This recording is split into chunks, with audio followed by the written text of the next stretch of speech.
السلام علیکم ورحمۃ اللہ وبرکاتہ۔ وضو کے اندر آخری پوائنٹ ہے آپ کا استحاضہ وضو کا، اس کو مستحاضہ بھی کہتے ہیں۔ ابو حبش کی بیٹی فاطمہ رسول صلی اللہ علیہ وسلم کی خدمت میں حاضر ہوئی، اس نے کہا کہ میں ایک ایسی عورت ہوں جسے استحاضہ کی بیماری ہے، اس لیے وہ پاک نہیں رہتی، تو کیا میں نماز چھوڑ دوں؟ آپ نے فرمایا نہیں، یہ ایک راگ کا خون ہے، حیض نہیں، تو جب تجھے حیض آئے تو نماز چھوڑ دے، اور جب یہ دن گزر جائیں تو آپ بدن کپڑے سے خون کو دھو ڈال، پھر نماز پڑھ۔ ہشام کہتے ہیں کہ میرے باپ اربا نے کہا کہ حضور صلی اللہ علیہ وسلم نے یہ بھی فرمایا کہ پھر ہر نماز کے لیے وضو کر یہاں تک کہ وہی حیض کا وقت پھر آ جائے۔ یہ ایک بیسیکلی ایک راگ کا خون ہے، ٹھیک ہے، یہ جب آتا رہتا ہے تو یہ بلڈ لوس ہوتا رہتا ہے جسم میں سے فیمیل کے، تو حیض کا خون الگ ہوتا ہے اور یہ خون الگ ہوتا ہے، تو اس وجہ سے یہ ناپاک خون نہیں ہے حیض والا استحاضہ والا، ٹھیک ہے، تو اس میں وہ صرف اس جگہ کو صاف کر کے تو نماز ادا کر سکتی ہیں، ٹھیک ہے۔ اس میں امام ترمذی عائشہ رضی اللہ عنہا کی حدیث حسن صحیح کہتے ہیں کہ اس باب میں ام سلمہ بھی روایت کرتی ہیں، صحابہ کرام و تابعین میں بہت سے اہل علم کا یہی قول ہے، اور یہی سفیان ثوری، مالک ابن مالک اور شافعی بھی یہی کہتے ہیں کہ جب استحاضہ عورت کے حیض کے دن گزر جائیں تو وہ غسل کرے اور ہر نماز کے لیے تازہ وضو کرے، ٹھیک ہے۔ اسی طرح راوی سے کہا گیا کہ حیض کے اختتام پر غسل ہوگا، تو اس نے کہا کہ اس میں تو کوئی شک ہی نہیں کر سکتا، یہ نسائی کی روایت میں تھا۔ اسی طرح حدیث میں حضرت عائشہ کہ فاطمہ بنت ابی حبش کا استحاضہ آتا تھا تو رسول صلی اللہ علیہ وسلم نے فرمایا تحقیق کے حیض کا خون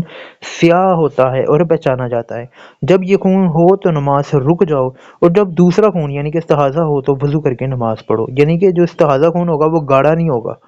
سیاہ نہیں ہوگا، ٹھیک ہے۔ امام ابو عبد الرحمن نسائی رحمۃ اللہ علیہ کرتے ہیں کہ یہ حدیث بہت سے راویوں نے بیان کی ہے، لیکن کسی نے وہ لفظ نہیں کیے جو ابن ابی عدی نے ذکر کی۔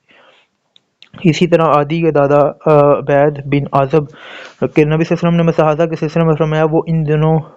میں جن سے اسے حیض آتا ہو نماز چھوڑ دے، پھر وہ غسل کرے اور استحاضہ کا خون آنے پر ہر نماز کے لیے وضو کرے،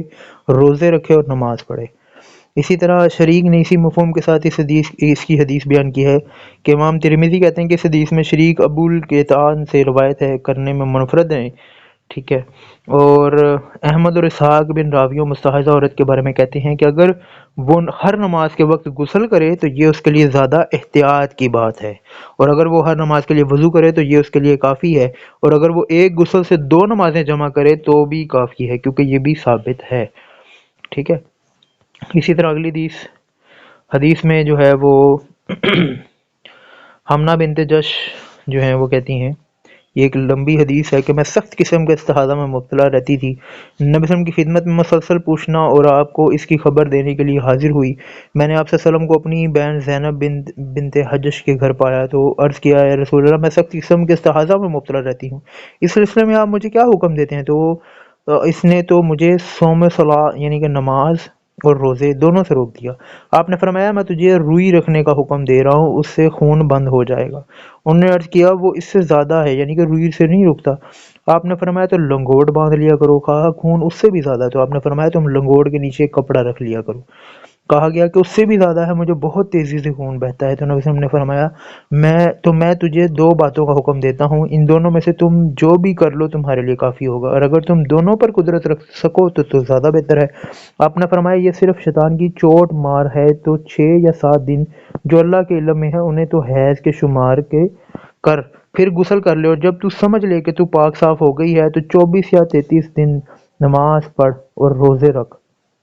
ٹھیک ہے، یہ تمہارے لیے کافی ہے، اور اسی طرح کرتی رہو جیسے کہ حیض والی عورتیں کرتی ہیں، حیض کے اوقات میں حائضہ اور پاکی کے وقتوں میں پاک رہتی ہیں، اور اگر تم اس بات پر قادر ہو کہ ظہر کو کچھ دیر سے پڑھو اور عصر کو قدرے جلدی پڑھ لو تو غسل کر کے پاک صاف ہو جا اور ظہر عصر کے ساتھ پڑھ لے، یعنی کہ دیکھو یہ کہا گیا کہ غسل کر کے تم نے دو نمازیں جمع کر لینی ہیں، اگر تمہیں خون بہت زیادہ آتا ہے،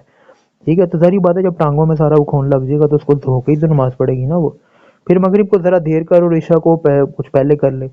غسل کر کے یہ دونوں نمازیں ایک ساتھ پڑھ لے، تو ایسا کر لیا کر، اور صبح کے لیے الگ غسل کر کے فجر پڑھو، اور اگر تم قادر ہو تو اس طرح کرو اور روزے رکھو، پھر اس وسلم فرمایا ان دونوں باتوں میں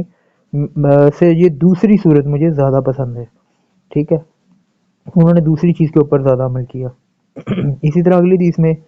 ابراہیم بن مخلد کی سند سے امش سے منقول ہے، وہ کہتے ہیں کہ ہمارے ساتھیوں نے اروا منصی سے روایت کیا کہ وہ حضرت عائشہ رضی اللہ عنہا سے حدیث روایت کرتے تھے کہ امام ابو داؤد نے بیان کیا کہ یحییٰ بن سعید القطان نے ایک شخص سے کہا کہ میری طرف سے یہ بات بیان کرو کہ امش کی حبیب سے روایت ہے، اسی سند سے مسئلہ استحاضہ والی روایت جس میں کہ استحاضہ والی عورت ہر نماز کے لیے وضو کرے۔ یحییٰ نے کہا کہ میری طرف سے یہ بیان کرو کہ یہ دونوں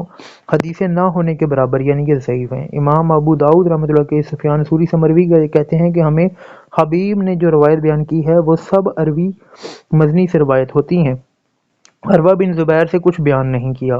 امام ابو داؤد کہتے ہیں کہ حمزہ زیارت نے حبیب سے اور اسی نے عروہ بن زبیر سے اور انہوں نے عائشہ رضی اللہ عنہ کی روایت سے صحیح سند سے روایت کی ہے۔ ٹھیک ہے، امام المومنین عائشہ سے آگئی روایت کے مستحاضہ کے بارے میں مروی کہ وہ غسل کرے یعنی ایک ہی بار، پھر ایام حیض آنے تک وضو کرتی رہے۔ اب یہ ان کے لیے ہے جو جن کو خون کم آتا ہے استحاضہ میں، جن کو بہت زیادہ آتا ہے اور ان کی لیگز تک نیچے سے جو ہیں وہ لنگوٹ وغیرہ باندھ کے بھی نہیں رکتا، تو وہ غسل کر کے دو نمازیں جمع بھی کر سکتی ہیں۔ ٹھیک ہے، اسی طرح اگلی حدیث میں بھی حضرت عائشہ روایت کرتی ہیں کہ نبی صلی اللہ علیہ وسلم سے مذکور بلا حدیث کی مانند بیان کیا کہ امام ابو داؤد کہتے ہیں کہ مذکور روایت عدی بن ثابت، امش، حبیب، ایوب، ابو الاس سب ضعیف ہیں، صحیح نہیں ہیں۔ امش، ابو باس، حبیب کی حدیث مذکور ضعیف ہونے کی دلیل یہ ہے کہ حفص بن غیاث اور امش سے موقف بیان کرتے ہیں۔ اب اس میں صرف وہ بتا رہے ہیں کہ یہ حدیث ضعیف ہیں یا صحیح ہیں، اس میں آگے جا کے آتا ہے کہ حبیب کی حدیث کی ضعیف ہونے کی دوسری دلیل یہ بھی ہے کہ زہری ان روایت ان عائشہ کے مستحضہ والی روایت میں انہوں نے کہا کہ وہ ہر نماز کے لیے غسل کیا کرتی تھی، جبکہ ابو القطان نے بھی بے سند،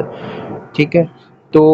اور امام مولا بن ہاشم نے حضرت ابن عباس رضی اللہ عنہ، عبد المالک بن میسر بن بیان بن بشر، مغیرہ، فراس اور مجالس شبلی سے حدیث کی امیر حضرت عائشہ سے بیان کی کہ وہ ہر نماز کے لیے وضو کرے۔ تو اس سے یہ پتہ لگ گیا کہ ہر نماز کے لیے وضو تو لازم ہی ہے،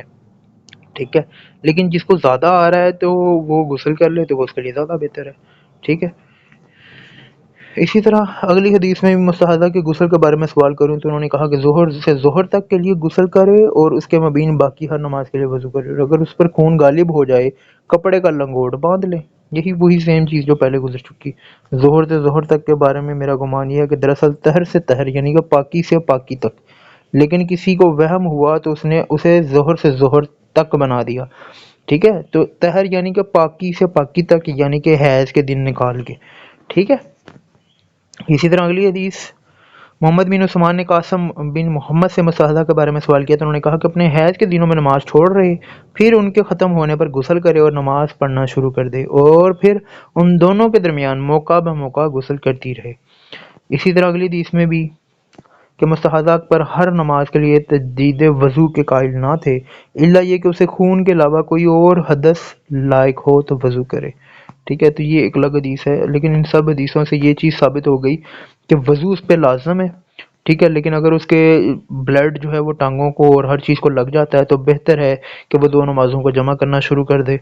ٹھیک ہے۔ اگر بلڈ بہت زیادہ لوس ہوتا ہے تو غسل کر کے دو نمازیں جمع کرتی رہی، جیسا کہ اوپر حدیث میں گزر چکا، اللہ یہ کہ وہ یہ بھی کر سکتی ہے کہ وہ ہر نماز کے لیے نیا وضو کرے،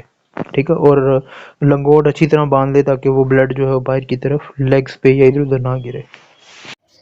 اللہ سے دعا اللہ پاک جتنی بھی غلطیاں گزریاں ہوگی ان کو معاف فرمائے، درگزر فرمائے، ہمیں پیارے نبی کریم صلی اللہ علیہ وسلم کی سنت پر صراط المستقیم پر نامتوں والے راستے پر چلائے۔ اللہ پاک سے ہم اپنی اور اپنے گھر والوں کی، تمام مسلمان امت کی اللہ سے پناہ مانگتے ہیں، تمام شیاطین کے شر سے، حاسدین کے حسد سے، غرور و تکبر سے، منافقین سے، قبر کے عذاب سے، قیامت کے عذاب سے، تمام ایسی چیزیں جو اللہ پاک نے پیدا فرمائی ہیں جن میں نقصانات ہیں ہمارے لیے، اللہ پاک ہم ان سے تیری پناہ مانگتے ہیں، ہمیں اپنی پناہ عطا فرما، اور ہم سب کو نبی صلی اللہ علیہ وسلم کی سنت پر عمل کر کے جنت الفردوس کے اندر نبی صلی اللہ علیہ وسلم کا پڑوس عطا فرما۔